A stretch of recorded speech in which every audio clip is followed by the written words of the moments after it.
आज special report पे बात होगी। हत्याकांड भारी, सियासत जारी। चूंकि आपको बता दें, अमेठी हत्याकांड की वारदात इस वक्त उत्तर प्रदेश के अमेठी में घर में घुसकर एक शिक्षक सहित पूरे परिवार की हत्या करने के आरोपी चंदन वर्मा की पुलिस के साथ मुठभेड़ हो गई। आरोपी का मृतक महिला के साथ प्रेम प्रसंग चल रहा था, जिसके बाद यूपी एसटीएफ की नोएडा यूनिट ने उसे जेवर टोल प्लाजा के पास से गिरफ्तार कर लिया है और अब इसके बाद उसे अमेठी पुलिस को हैंडओवर कर दिया गया। वारदात में प्रयुक्त पिस्टल की बरामदगी भी कर ली गई है और फिलहाल आपको बता दें कि जब पिस्टल की बरामदगी के लिए ले जा रहे थे उस समय उसने पुलिस टीम पर फायर किया, जिसके जवाब में उसके पैर में गोली लग गई। चंदन को सीएचसी में भर्ती कराया गया है। इलाज के बाद चंदन को पुलिस साथ ले गई। अब कोर्ट में उसे पेश किया जाएगा। तो सवाल यह है कि सीएम योगी के तमाम दावों के बाद पुलिस प्रशासन अपराध रोकने में सक्षम क्यों नहीं है और बदमाशों में कानून का खौफ क्यों नहीं है? इसी मुद्दे पर आज हम चर्चा करेंगे। ज्यादा जानकारी के लिए हमारे साथ जो पैनल जुड़ेगा उनसे भी आपका परिचय कराएंगे। लेकिन इन सब के बीच जो सवाल उठ रहे हैं वो यही कि आखिर उत्तर प्रदेश में लगातार कानून व्यवस्था चुस्त दुरुस्त की बात की जा रही है। सीएम योगी आदित्यनाथ कानून व्यवस्था को सुधारने के बड़े दावे कर रहे हैं, लेकिन पुलिस प्रशासन इसमें फेल क्यों नजर आ रही है, सक्षम क्यों नहीं नजर आ रही है? क्योंकि बदमाशों में अब खौफ नजर नहीं आ रहा। एक बदमाश घर में घुसकर पूरे परिवार को मौत की नींद सुला देता है और इसके बाद अब आरोपी जो है, जो बदमाश है, पुलिस गिरफ्त में होने के बाद वो खुद को फरार कर रहा था और खुद को भागने की कोशिश में पुलिस पर भी उसने गोलियां चलाई।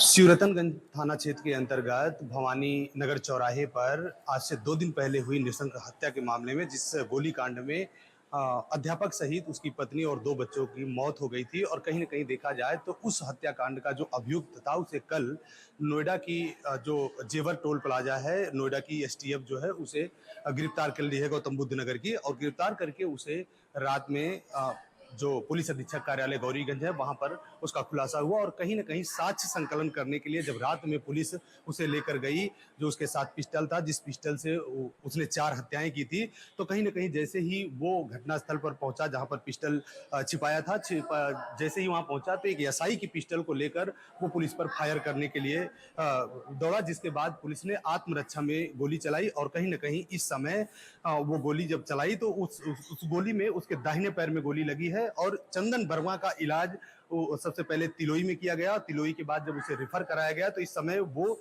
जिला अस्पताल में है और कहीं न कहीं आप तस्वीरों में साफ देखेंगे ये जनरल वार्ड है और जनरल वार्ड के 2 नंबर में इस समय चंदन वर्मा का इलाज चल रहा। आप अंदर देखेंगे ये पूरी तरीके से जो है उसके दाहिने पैर में गोली लगी है और कहीं न कहीं देखा जाए तो अंदर जो है एक एसआई सहित 2 पुलिस वाले जो हैं वो मुस्तैदी से उसकी सुरक्षा कर रहे हैं। और आपको दिखाना भी चाहेंगे कि ये दरवाजा जो वार्ड का है पूरी तरीके से बंद कर दिया गया है, कहीं न कहीं पूरी सुरक्षा व्यवस्था की जा रही है। अब ऐसे में देखना होगा जब इसकी तबीयत यहाँ से ठीक होगी तो कहीं न कहीं इसे अब कोर्ट में पेश किया जाएगा और देखना ये होगा कि किस तरीके की सजा कोर्ट देती है, ये तो आने वाला वक्त ही बताएगा। Sanjay Yadav, India news, Amethi. चंदन वर्मा जिसने 4 लोगों को मौत के घाट उतारा, वो है कौन? ये आपको ग्राफिक्स के जरिए बताते हैं।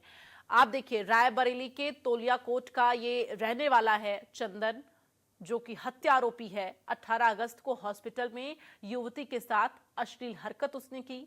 उस वक्त शिक्षक सुनील को चंदन ने पीटा भी था।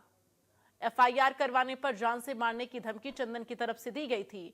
पुलिस ने चंदन वर्मा को गिरफ्तार कर लिया है और आपको बता दें कि कोर्ट में चंदन की पेशी होगी, जिसके बाद कोर्ट ये तय करेगा कि आखिर चंदन वर्मा को क्या सजा देनी है।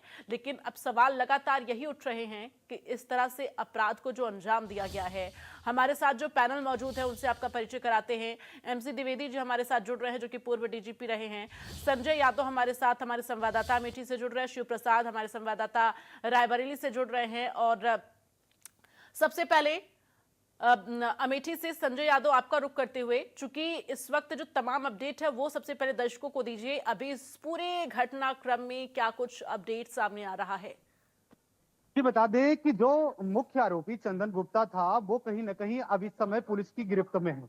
जैसे ही कल जो मेजर टोल प्लाजा है गाजियाबाद का, वहां की जो यूनिट है गौतम बुद्ध नगर की, उसने 2:45 पर चंदन वर्मा को गिरफ्तार किया और गिरफ्तार करके जब वो कोतवाली सूरतनगंज ले आई, उसके बाद पुलिस अधीक्षक ने बकायदा गौरीगंज में प्रेस वार्ता करके रात को 11 बजे इस घटना का अनावरण किए। और साथ ही साथ पुलिस अधीक्षक ने बताया कि ये जो घटना है ये अपना जुर्म कबूल चुका है और कहीं ना कहीं इसका जो है जो शिक्षक है उनकी जो पत्नी है, उनकी पत्नी के साथ इसका अफेयर चल रहा था। उसके बाद रात में जिस पिस्टल से वो बीते दिनों 4 निशंस हत्या किया था, इससे साफ जाहिर हो गया था कि वो एक खूंखार अपराधी था, दुर्दांत अपराधी था।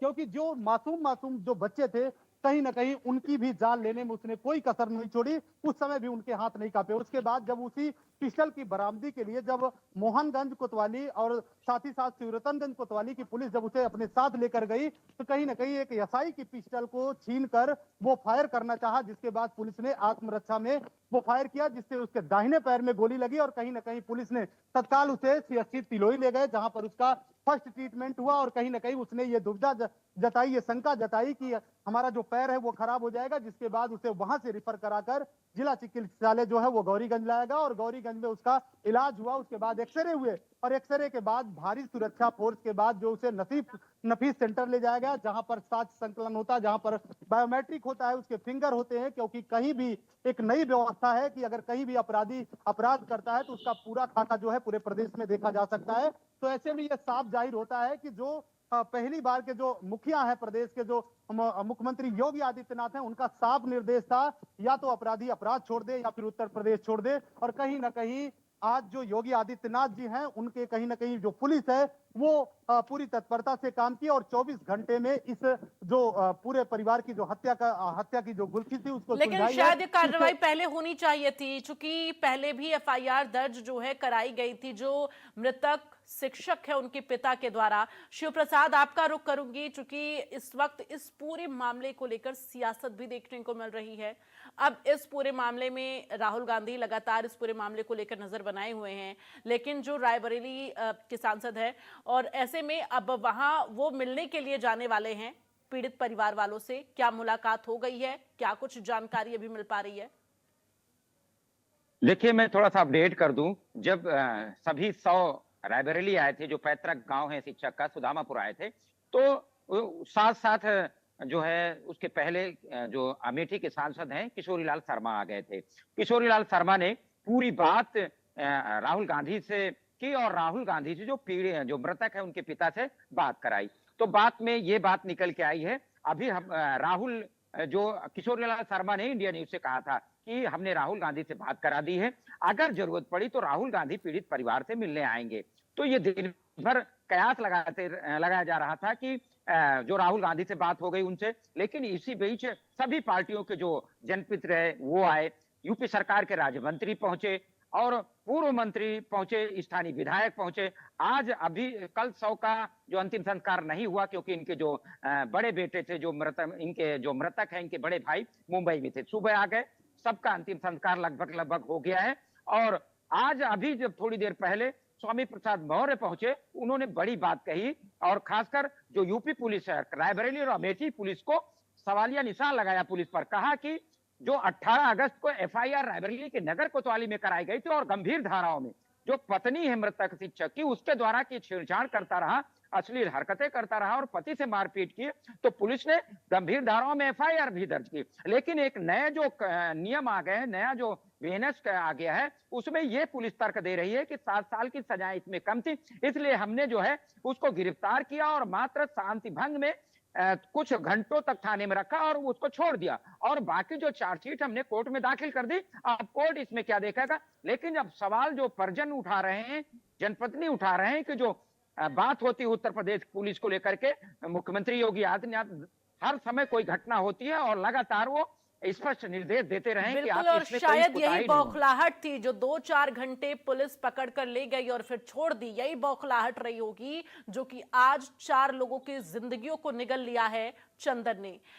एमसी द्विवेदी जी, आपका रुख करते हुए, चूंकि उत्तर प्रदेश में कानून व्यवस्था चुस्त दुरुस्त की बात दावा सरकार की तरफ से किए जाते हैं, लेकिन उत्तर प्रदेश की जो पुलिस है वो किस तरह से काम कर रही है, ये सवालों के घेरे में लगातार है। तमाम जनता जो है वो सवाल उठा रही है। क्या कहेंगे इसको लेकर आप सर? क्योंकि देखिए पहले भी एफआईआर दर्ज कराई गई, इसको अगर गंभीरता से लिया गया होता तो शायद जो 4 जिंदगियां आज काल के गाल में समा गई हैं वो हमारे बीच होती।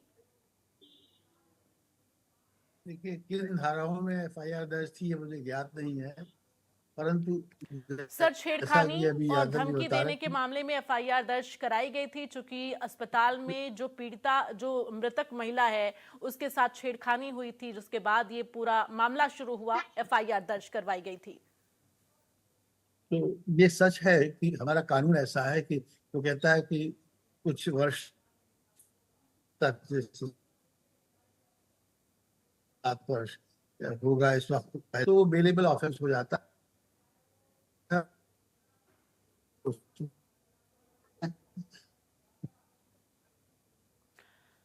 एमसी द्विवेदी जी, आपकी कायदे में ऑडियो जो पुलिस है वो बाध्य बहुत ब्रेक है। हो के आ रही है। तो मैं चाहूंगी कि मान आपका ऑडियो सही किया लीजिए जाए, उसके बाद मैं आपसे जुड़ूंगी और ये जो तमाम पहले सवाल वो उठ रहे हैं उसका जवाब भी आपसे बाध्य जानूंगी कि सर। अगर और जी, इस बीच मैं संजय, हम अगर बात करें तो इस वक्त इस पूरे मामले में क्या कुछ अभी अपडेट है, ये आपने बताया, लेकिन जो सियासत चल रही है उसको लेकर क्या जानकारी है? चूंकि इस पूरे मामले में सियासत तो नहीं होनी चाहिए, एक पूरा परिवार जो है वो मौत की नींद सो चुका है। अब ऐसे में जो उनके और पीड़ित परिजन हैं उनको लेकर इस वक्त उत्तर प्रदेश सरकार की तरफ से क्या कुछ बयान सामने आया है? चूंकि जानकारी ये भी है कि सीएम योगी मिलने पहुंचेंगे। जी, कहीं ना कहीं बता दें कि शुरुआत में जिस दिन यह घटना हुई उसी दिन जो प्रदेश के मुखिया योगी आदित्यनाथ हैं उन्होंने तत्काल इसका संज्ञान लिया और समस्त अधिकारियों को घटनास्थल पर पहुंचने के लिए कहा था।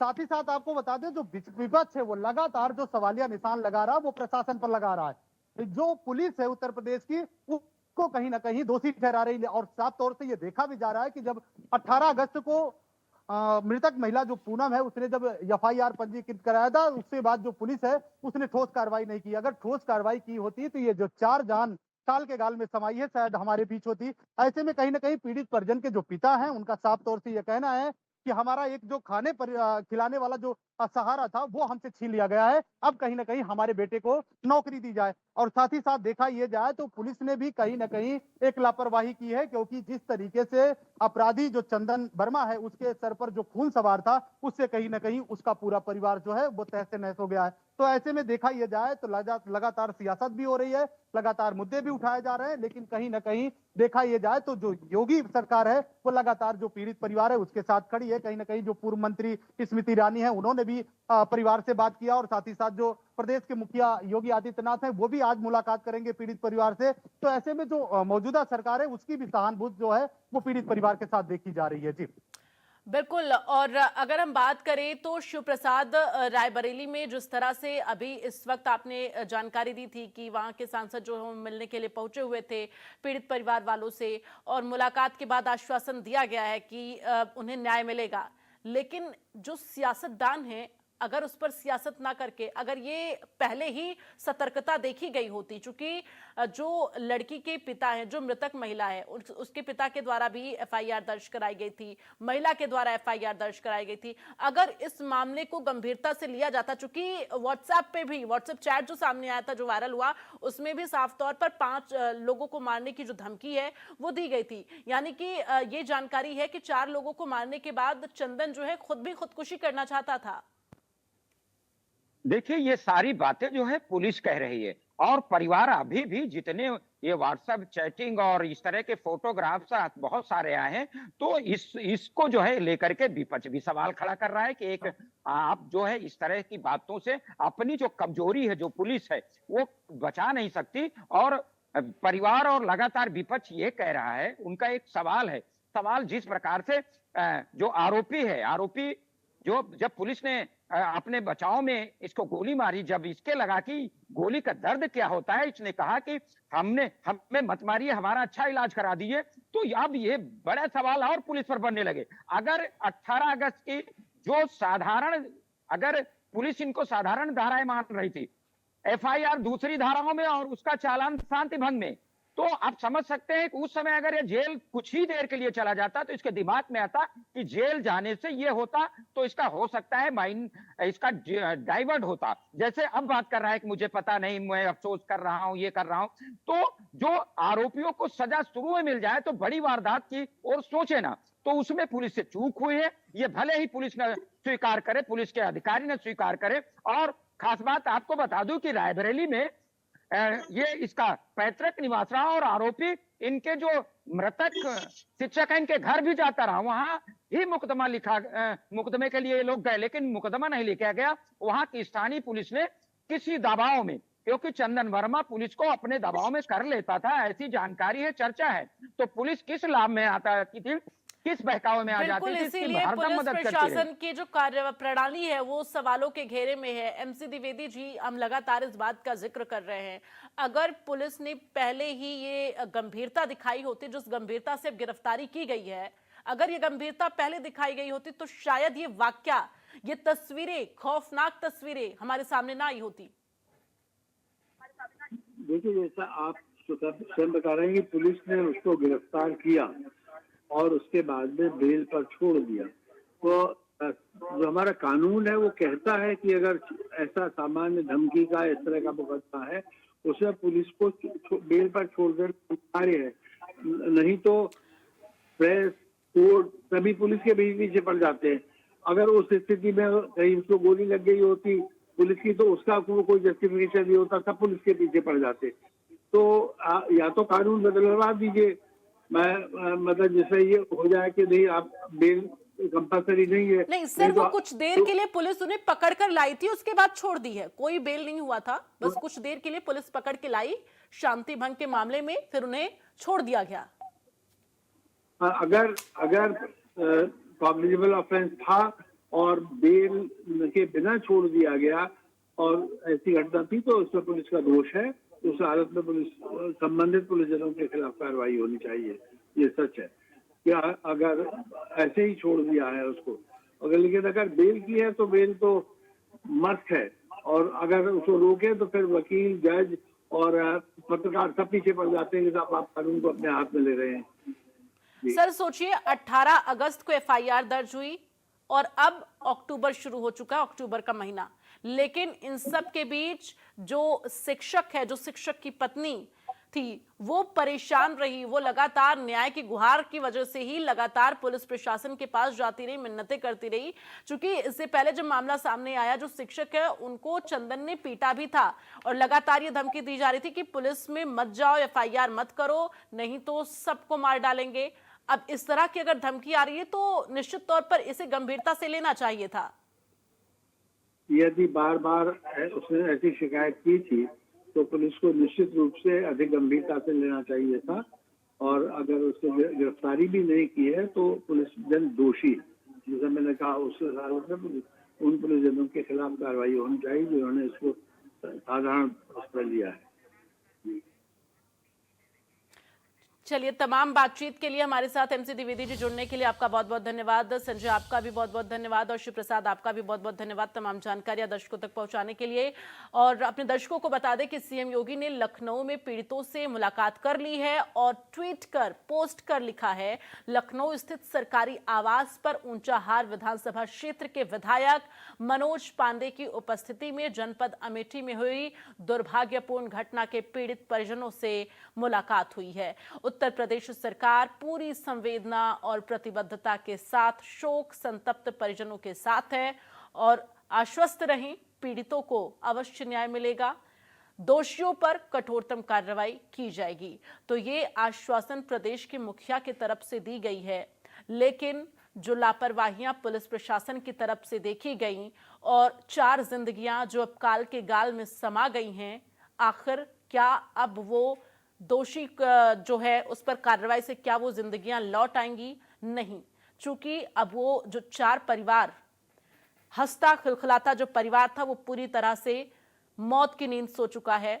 हालांकि अब जो उनके पीड़ित परिजन हैं, उनसे प्रदेश के मुखिया ने मुलाकात की है, उन्होंने दुख व्यक्त किया है और साथ ही कड़ी कार्रवाई, सख्त कार्रवाई का आश्वासन भी दिया है।